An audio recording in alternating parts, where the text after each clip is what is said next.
لله الحمد لله نحمده واستعينه واستهديه واستغفره وأؤمن به جل وعلا ولا أكفره وأشهد أن لا إله إلا الله وأشهد أن محمدا عبده ورسوله. Bismillahirrahmanirrahim. The title of today's talk comes from one of our articles, August 1997. The title is really the role of leadership in Islamic movement. What is leadership? Leadership is a complex phenomenon involving the constant interaction of three essential elements: the leader, the followers, and the surrounding situation or context. This is very important. Think about leadership. It should be simple for everybody to understand, but what are the three main elements about leadership? Mainly, it's the followers, it's the surrounding situation or context, and it's the leader himself, so that's leadership. But an effective leader must know something about each and how they interact. Perhaps the most obvious component of any leadership scenario is the leader himself. Many people wonder what separates leaders from others and how to identify leadership potential. One of the most enduring methods has been to recognize certain traits that are associated with effective leaders. In other words, in the past and even now, they try to recognize certain traits in leadership: independent thinking, zeal, desire, motivation. All those things are considered components or characteristics of leadership, or those are traits that are so-called desirable leaderships. These traits can only be assessed in conjunction with other factors, such as the nature of the followers and the characteristics of the situation. What are they dealing with at the time? In other words, they must be viewed and judged in accordance with the context of environmental circumstances. Traits alone do not mark quality leadership. However, it is how they are used, the behavior of the individuals. Many students of leadership principles and concepts believe that great situations, such as wars, create dynamic leaders. They may cite how World War II produced such individuals as Winston Churchill, Joseph Stalin, and Adolf Hitler. Historically, it is the arena of war that certain individuals have made their mark as great leaders and strategists, such as Sun Tzu, Alexander the Great, Hannibal, Julius Caesar, Attila the Hun, Khalid ibn Walid, Genghis Khan, Napoleon, and Mao Zedong, among others. Chairman Mao, the Long March, he developed into a very good military strategist as time went along. He didn't develop, but there was certain analysis they made. And one or two analyses is what shaped the whole framework. After Japan invaded China and they changed Manchuria to Manchukuo, and Japan had a structure since 1923, the Tanaka Plan, 1923, the foreign minister of Japan, Tanaka, he was the one that developed the scenario of worldwide leadership for Japan. See, white folks over here, we was talking about Admiral Perry last week. He went over there in 1853. And 50 years later, Japan had moved from the Middle Ages up to they defeated the Russians in the war in 1904. The Russo-Japanese, they defeated, technically, they defeated Russia. And that, just think, they didn't went from not the Stone Age, but back that way, you know what I mean? And they came all the way up to being able to defeat the biggest European and Western power at that time. And they did it with modern Japanese ships and weapons. So within 20 years from that period, Tanaka, the foreign minister, came up with a plan of global domination for Japan. Now imagine how fast they moving. They were in the Stone Age, and within 70 years, they ready to go for the whole show. Boy, Admiral Perry was rolling over in his grave. He might not even been dead yet. Well, of course he was. But going over there and wake up the Japanese. So they had a plan. Japan is an island country and it's too small. So they have to build their global domination built on the back of China.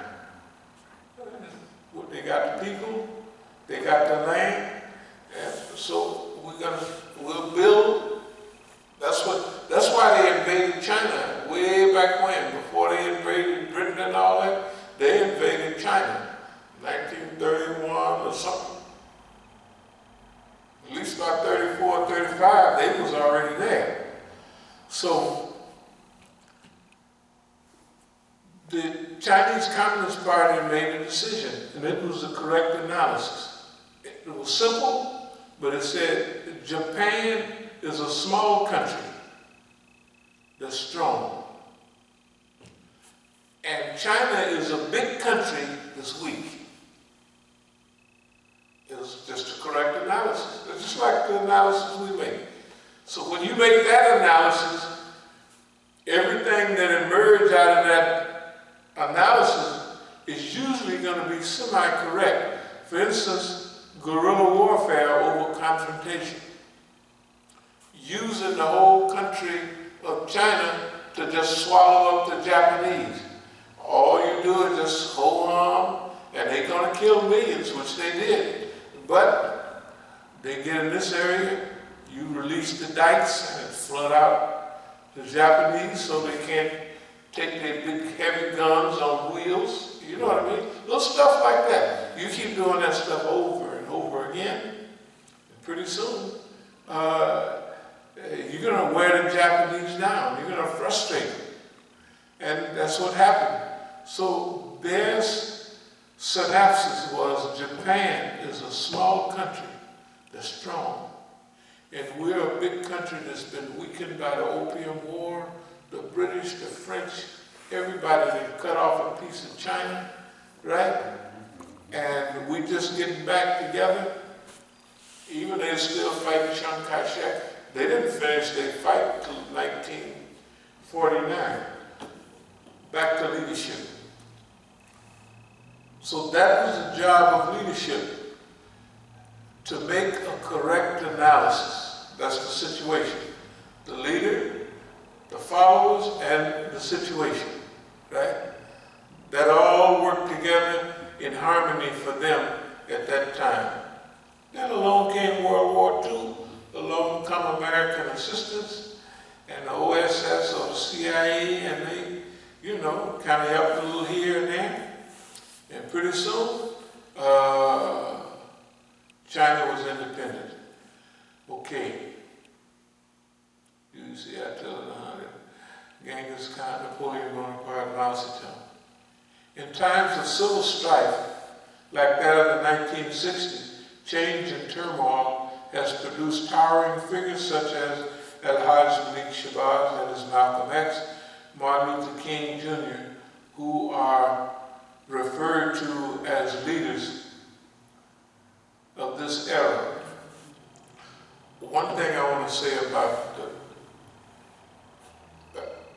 everybody talk about mainly these two about the 60s, Martin Luther King and Al-Hajj Shabazz. During the 80s, they had a lot of people. I remember UC Berkeley, when I recognized it, was early 1980, 82, Reverend Shuttlesworth. You remember that name? Yeah. Shuttlesworth, yeah, down in, they blew up his house down in Bull Con, I think it was around down in that area. But when he gave his lecture, remember the press gonna design their leader, and everything is gonna fall on them. And they did this and they did that. But all the leaders that I listened to during the 80s, they was telling the story from their perspective. And I remember when I was listening to Reverend Shuttlesworth, and he said, I heard the thunder roar and all of that. That means when his bombs blew up his house, he was telling about those bombings from his perspective, not from the press of Martin Luther King. So you begin to realize how much a part everybody else played, and not how little King played, but everything is under his umbrella almost. And almost all the lecturers that I heard during the 80s, just being there at UC Berkeley and going other places, you just pick up on all those guys that are invited and traveling around, and you realize, we always realize it, but we're still learning a lot in the 1980s, especially the early 80s, how big a part everybody else played, that they never said nothing about. Right. I just heard something like that the other day where they talked about just that. And then Martin Luther King basically, like you used the term, the umbrella. Right. Everybody else was really going through the struggle. Yeah. But since he was considered the leader, he just kind of solidified it, but he wasn't going through what everybody else No, he was going through his own thing as the leader. Right. He was going through, but the other people were leaders too. That's right. They were going through their own local, they killing Medgar Evers them. Right. They trying to hang so-and-so, and they running through the fields. Everybody was, that's right. Yeah, everybody was busy, And even like now, I don't want to get into it. John Lewis said, good trouble. Good trouble would be helping Imam Jamil. If you know Martin Luther King and them was under assault by the government, right? Then what are they going to do? What do you think? Just because they say Imam Jamil shot a police, you're not going to investigate it? You're not going to look into it at all? And he was with you and you was around? You know what I mean? If the FBI was doing that to y'all, what you think they're going to do to him? Anyway, good trouble.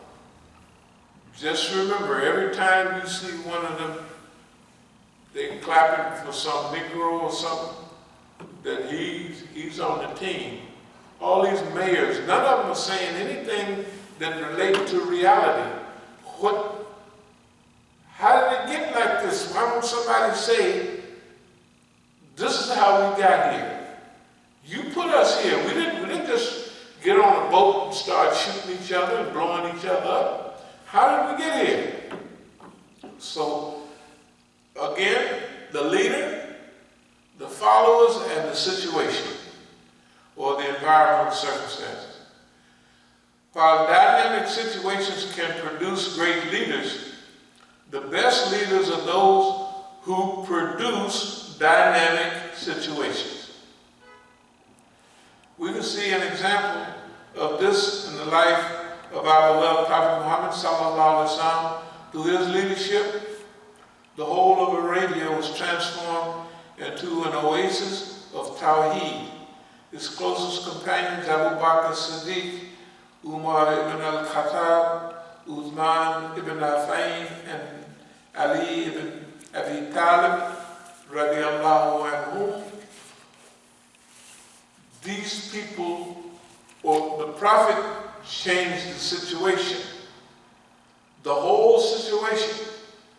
So, at first, he wasn't no big time leader. He was just Alameen, one of the crowd, a good part of the crowd, the top of the line.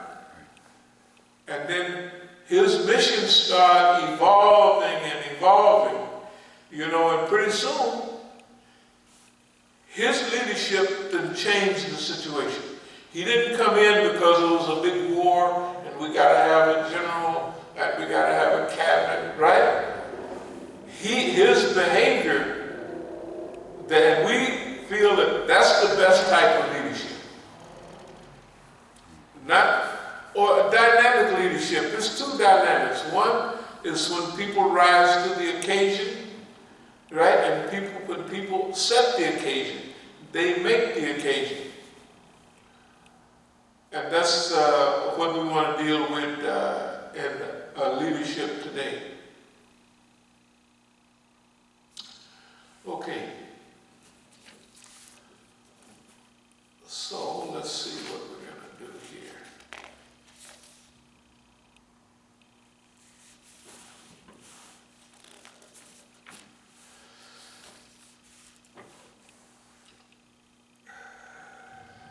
These are the verses of the book that makes things clear.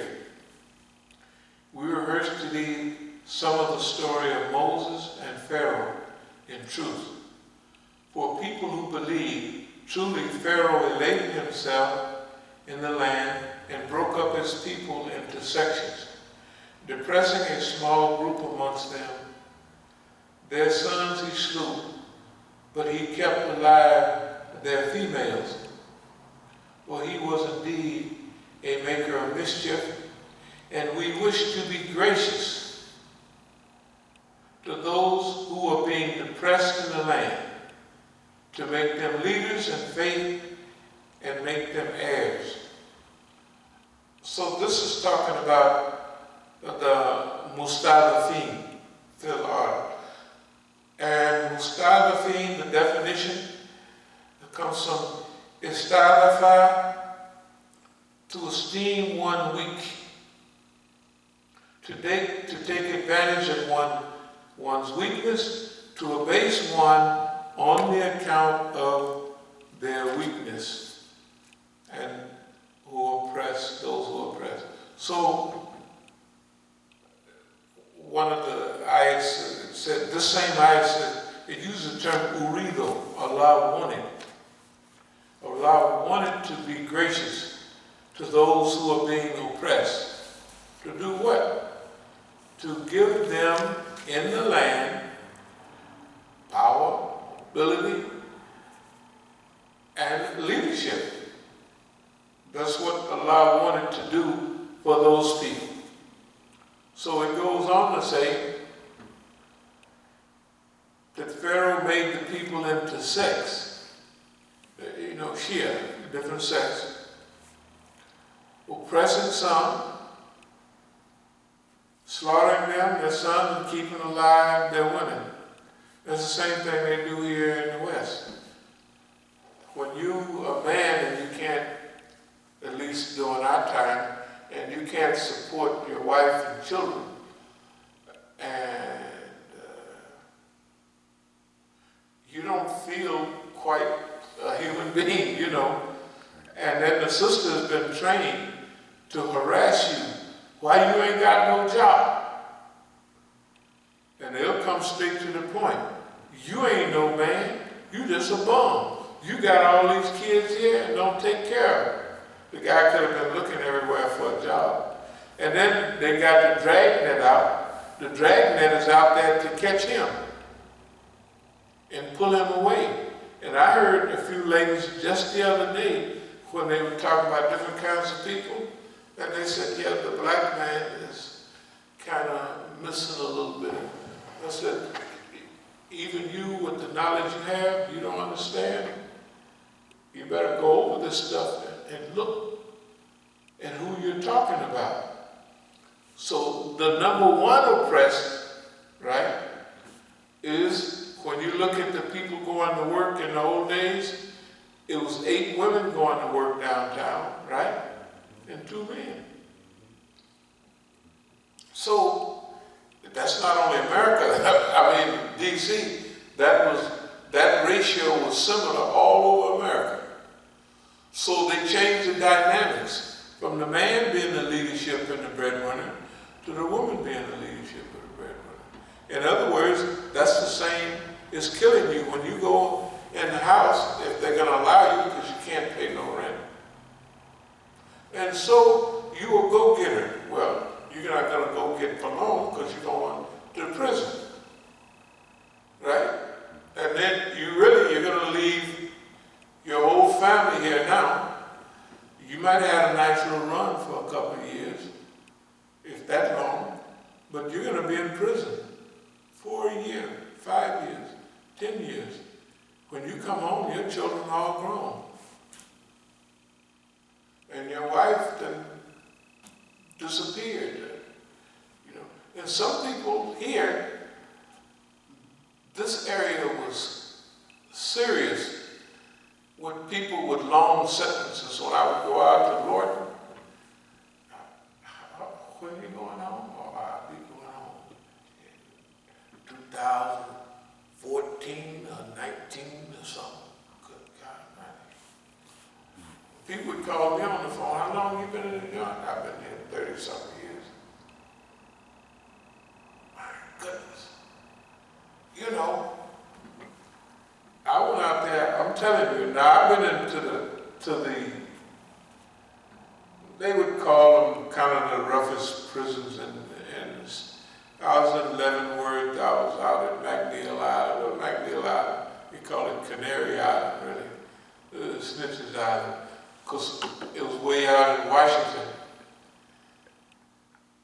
And all the people, like if somebody from DC was out there, it's because he was in it with somebody around here, maybe he told, and they got 40 years and he got 5 years, so they sent him out there. So you could imagine if somebody was out there from DC, or if they was down at other island, they get the feeling that, oh, something must have happened. But anyway, killing the men and leaving the women folk alive